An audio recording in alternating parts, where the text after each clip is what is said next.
il y a un travail de fond qui est mené pour d'abord tous les doléances qui ont été récoltées. Il y en a beaucoup, il y en a plus de 15 000.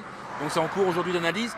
Il y aura bien sûr l'annonce des revendications des bonnets rouges le samedi 8 mars à Morlaix. Et puis en même temps aujourd'hui l'annonce à chaque fois bien sûr de faire en sorte de mobiliser les gens pour qu'il y ait au moins 3000 personnes. C'est l'objectif qu'on a, d'avoir 3000 personnes lors de ces États généraux de Bretagne, qui vont être un grand événement, je pense, parce que ça va être aussi la possibilité d'exprimer ces revendications.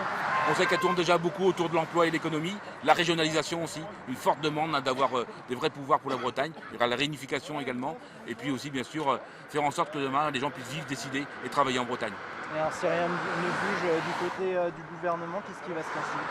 On voit qu'il a un peu bougé déjà, parce que même la réforme fiscale, la suspension des quotas, tout le monde le maintien de la gratuité des routes, futur volet de la régionalisation, on voit qu'il commence à entendre un petit peu les choses, mais pas assez.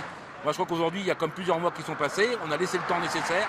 Le 8 mars, on va le redire avec force, la détermination des Bretons d'obtenir des droits pour leur région, pour la Bretagne.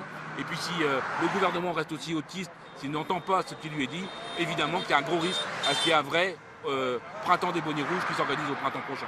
Là, l'opération Chacun son tour, c'est quoi le but en fait? C'est la mobilisation, vous entendez les klaxons derrière, la mobilisation qu'il y a, c'est extraordinaire. Il y a 30, 50 personnes par pont, et puis il y a surtout le courant de sympathie.